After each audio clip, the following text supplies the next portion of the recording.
This morning, we're going to be talking about pets over here. Shout out, we have my pets. I might as well show them off real quick. This is Moxie. We're having a very important dinner conversation at the table.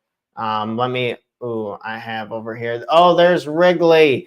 There's our dog, Wrigley. He's over there hanging out. Let me make sure that you guys got to see Cleo, of course. Okay. Let's see if I can get the right one. Oh, Cleo, there you are. Of course, she made it. There's Cleo. All right, enjoy the morning show. We're going to talk about pets. Additionally, reasons why people love pets. We're going to be talking about the best qualities of pets. And additionally, we're going to be talking about the cons of having pets. So enjoy the morning show, folks. Financially free and enjoy more of what the world has to offer in this action one, because this is where most human beings screw the pooch. So a little one-person trampoline, very I screen shared it. Like, there's no excuse. Like, phone numbers are just out there. You just got to pick up the phone, smile, and dial. So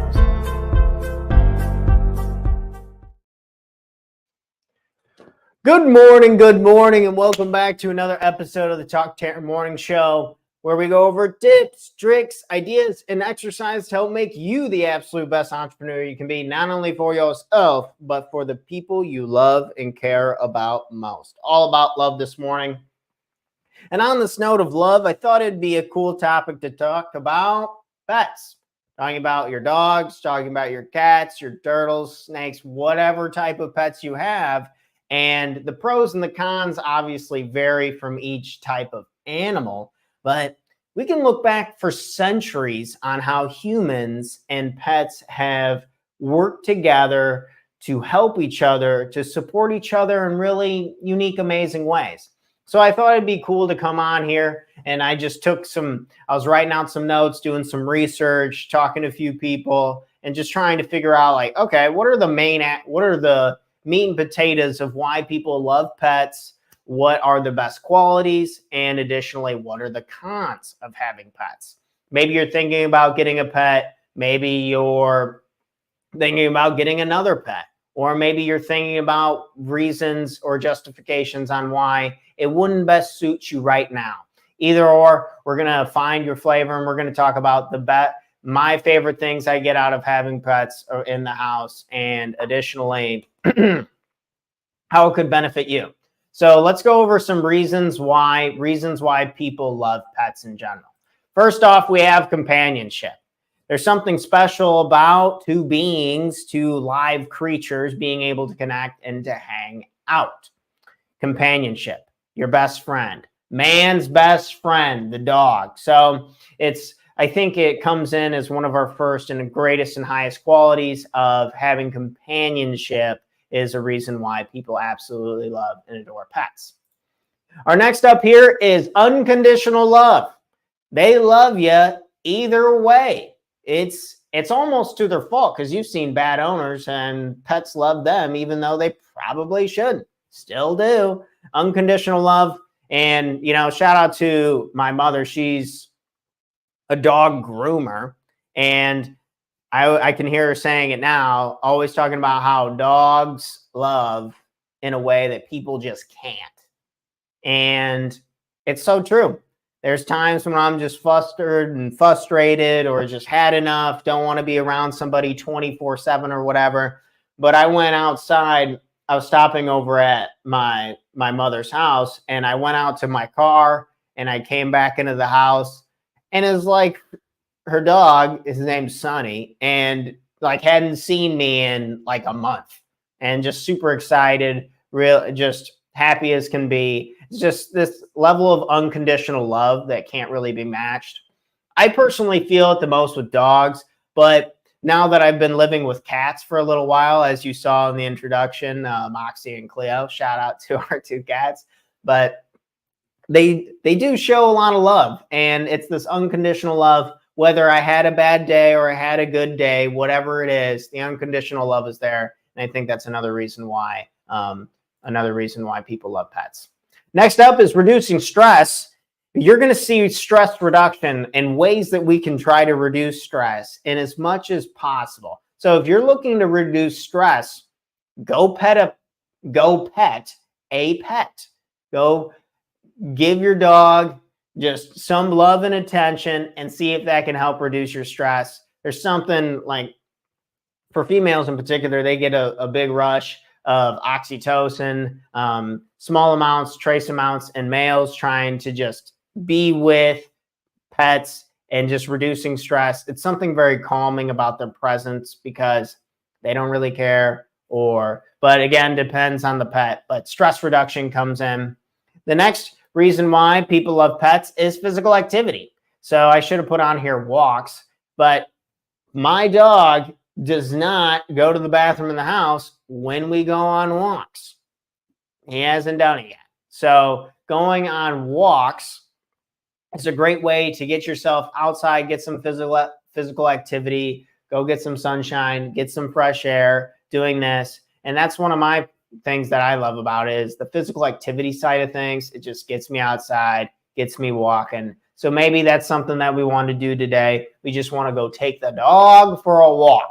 You just want to get outside for a moment, take the dog for a walk, get some fresh air. Next up is why people love dogs, why people love pets, is routine and responsibility.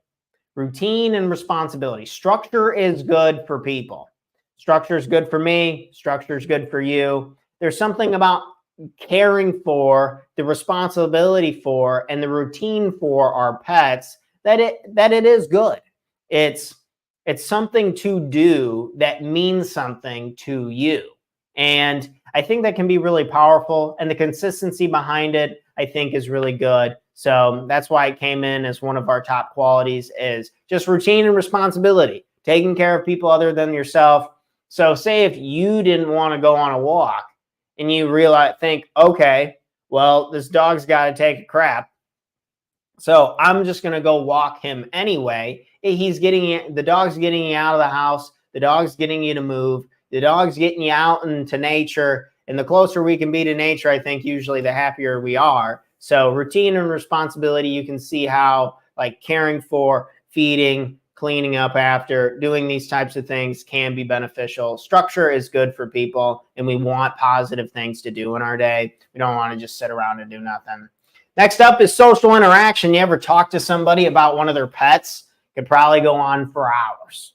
Hours and hours and hours and hours of people just going on about their pets. If you want a way to talk to people, maybe you go to a dog park. You bring your dog there. Although I have heard of some dogs getting attacked there, which isn't great, but I don't want to scare you from that.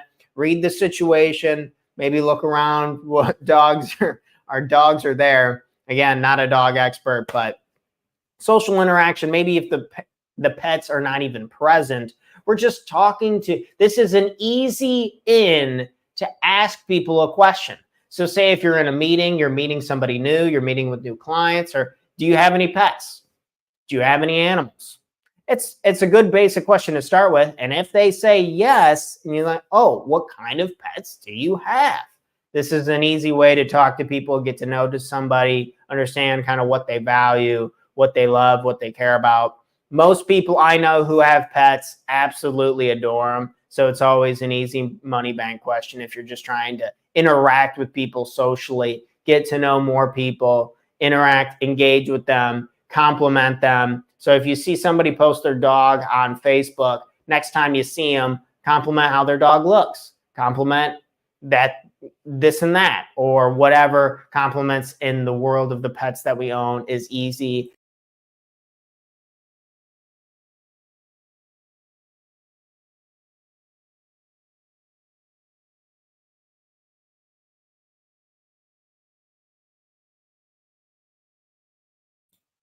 Okay, sorry folks, technical difficulties. I absolutely just accidentally backed out of the stream. So we are back here live. We're still rocking and rolling. So good morning, good morning. Next on, we have emotional support. These animals can literally be registered as emotional support animals. So of course it comes in, I need a drink of water. Of course, it comes in as one of the reasons why people absolutely love pets. If you're still in with us this morning, is emotional support. So if you need some emotional support, maybe you need to spend a little time with your pets. Maybe you need to be around some pets. Maybe you don't want a pet, so you go to an animal shelter and you're around them that way. You're just contributing, you're just helping. There's something so innocent, and the emotional support is so amazing. But this is our last reason under our list for reasons why people love pets. Okay. So those are reasons why people love pets. But what are the best qualities of pets? What are the absolute best qualities of pets? First off, loyalty. Everyone loves someone, something, a being, a creature that is loyal to them. Loyalty reigns true. Loyalty is one of the greatest feelings when you know that your partner is loyal, when you know that the people in your tribe, the animals, the people, all of this stuff are loyal to you. It feels absolutely amazing. One of the best qualities ever. And this is something that people really appreciate.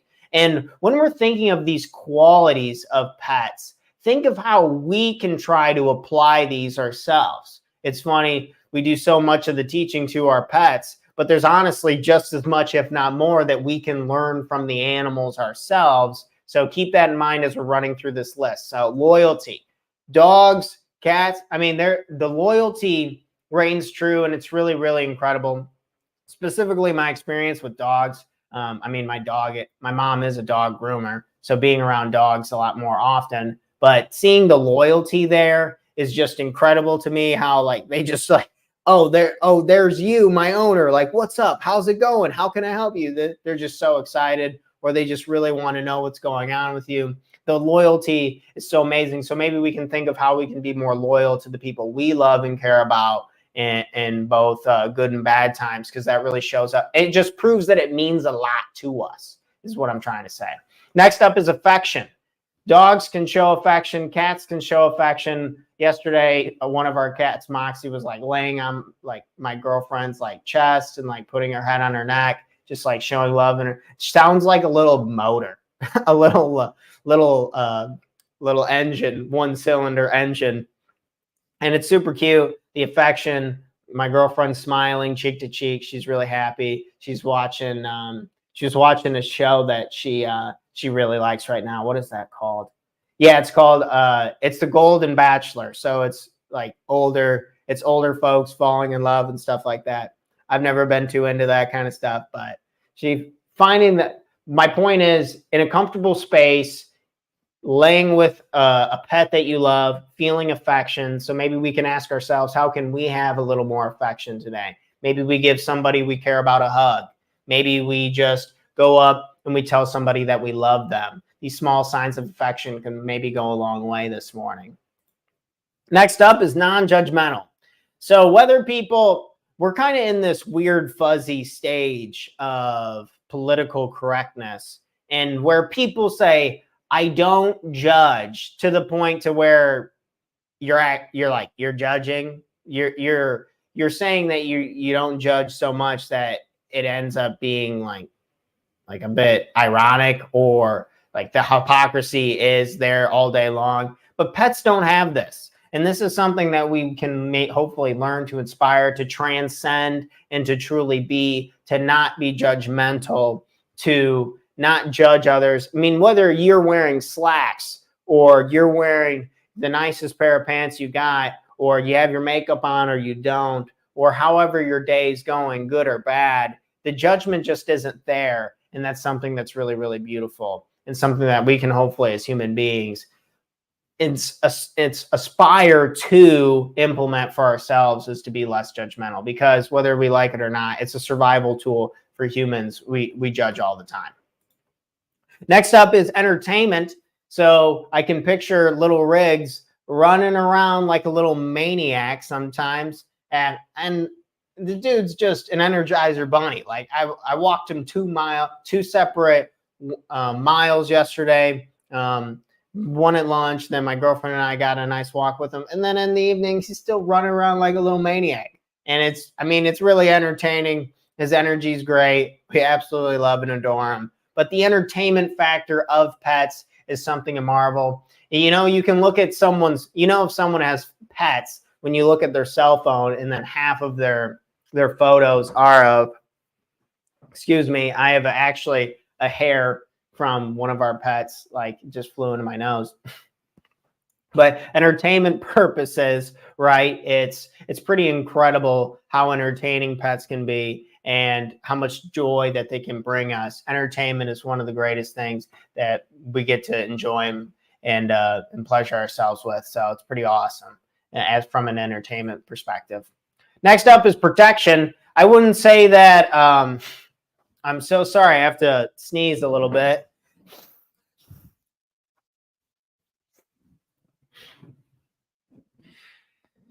Okay, protection. Now, our dog is about a whole whopping 10 pounds. He's not a big machine, but he is a loud alarm. He barks pretty loud. And so protection side of things, whether you have a big dog or a small dog or whatever type of pet you have, there's some type of protection factor that's really nice in it. You feel safer. You feel protected. Even with, like, sometimes our cats will come and sleep at the end of the bed, and it's this type of security things, feeling or whatever. My girlfriend was telling me that when cats do this, it's because they want you to feel safer. They want themselves to feel safer. So some type of bond around protection, which is really nice and really incredible. Next up is therapy, right? Therapy dogs, therapy animals in general. So therapeutic. So one of the best qualities that we kind of touched on earlier, but made the best qualities list for pets is therapeutic. These animals are therapeutic. So if you're thinking about, you want a little bit of therapy, going to your friends or your family who has pets, or if you're with your own pet and you're acknowledging them and giving them time, the therapy is absolutely amazing. They're just willing to listen and not say anything back. Isn't that crazy? So the therapy behind it's absolutely incredible and makes one of the best qualities of pets is they're very therapeutic. Okay, well, the sad part comes, there's not all pros with no cons. There's no cons without some pros, back and forth, the balance and harmony of the universe, right? So let's go ahead and talk about some cons of pets. So this is where we need to really make sound decisions and look over both the pros and the cons, because it's really easy to jump into and just want to get a pet. And then if it's not the right thing, then it's like, do I got to rehome it? Do I take it to a shelter? Like, going through all that business is not really fun. Or you don't want to feel so guilty that you just take in a bunch of animals and then it's like ruining the quality of your own life. So I figured we'd round this out with some cons of having pets.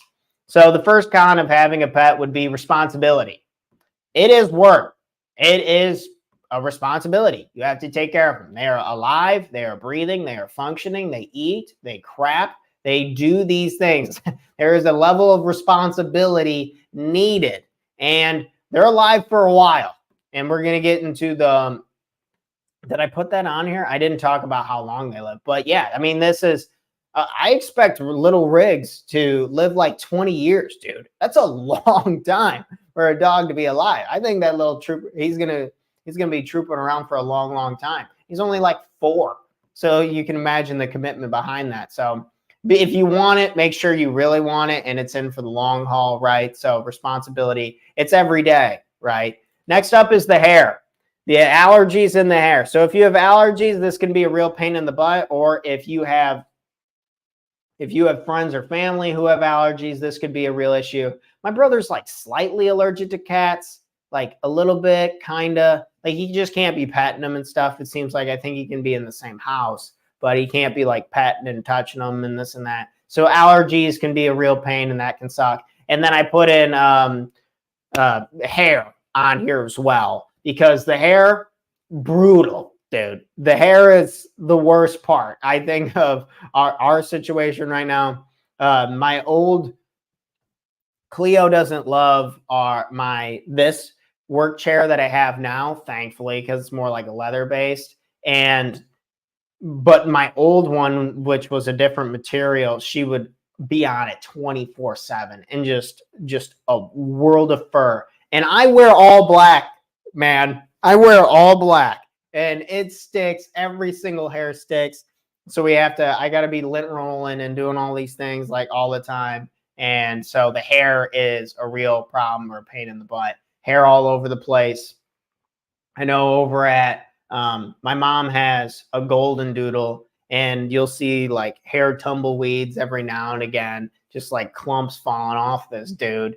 And it's pretty nuts. So the hair situation can not always be great, and that's something to keep in mind. Next up, costs and cons of having pets would be money. It costs dinero. It costs money to have these pets. They got to eat. You got to give them a leash, or well, in the state of Illinois, I don't know other states, but you have to register these animals every year. Like, just like you have to register a car, like you have to pay money every year. They have to get shots, and then they have to do this. And whether you want to, and then you start researching on how dog food's made. You're like, oh, well, I don't want to feed them that. And then you start feeding them real food. And then everyone knows that that's expensive. So it does cost money. So if you're strapped for cash, I probably wouldn't get a pet. And it's not only a disservice to yourself as you're trying to make your investments and figure out your own financial plan, but trying to also make sure that the dog or the cat or whatever is having the proper support and care that they need. And it costs money, man. I know one of my friends, one of his cats, well, it was his girlfriend's cat. He had to pay like $3,000 for this cat to have like a surgery or something like that. And it's like, man,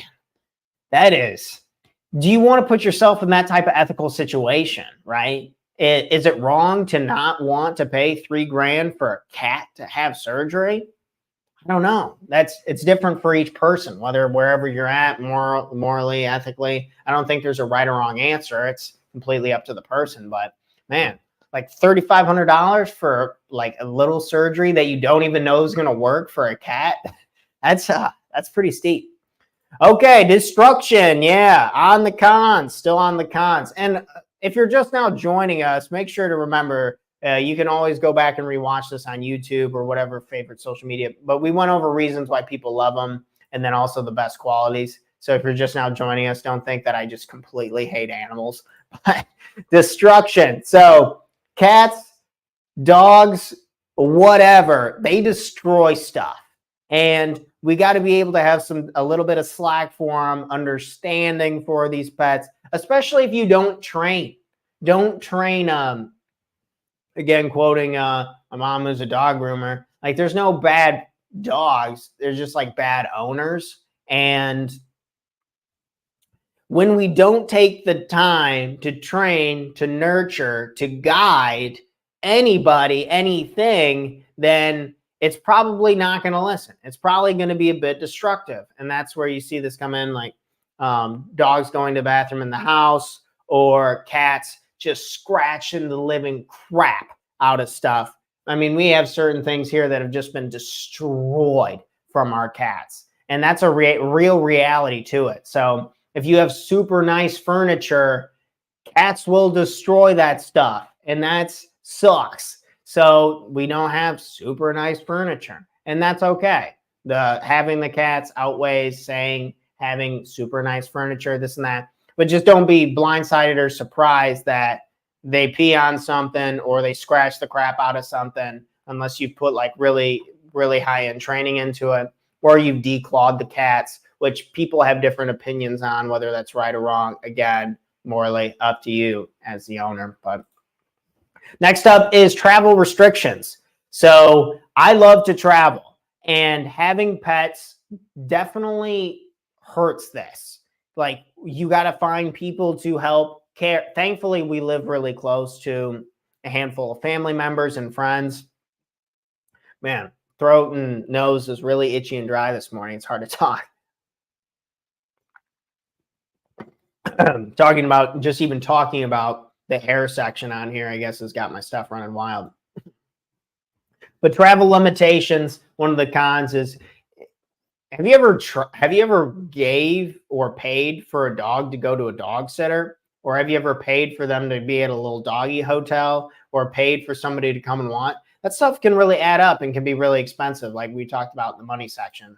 So traveling limitations, taking them with you, or I've seen so often that people literally don't travel because of their pets. So if you really want to travel a lot, I would probably discourage or wait until you've done some more traveling to get a pet, because it does have some limitations in the world of traveling. Next up is health concerns. So we alluded this a bit to the money, talking about my one friend who had that $3,500 surgery for his cat. Health concerns, it's bound to happen. People get sick, animals get sick, they got to go to the vet. And the worst part is they can't communicate. They can't like really tell you what's going on. So sometimes it can be really expensive trying to do the digging and the researching on trying to figure out like what's going on. What are the health concerns with that? So it's just something to keep in your ear as you're like looking at options of whether I want to have a pet or not. So this was a fun episode, a bit unique, talking about personal development, but maybe having a pet would make you feel better. Maybe having a pet would be just what you need in order to like get some of these amazing reasons. I mean, no wonder why people love pets, whether it's companionship, unconditional love, stress reduction, physical activity, routine and responsibility, social interaction, emotional support.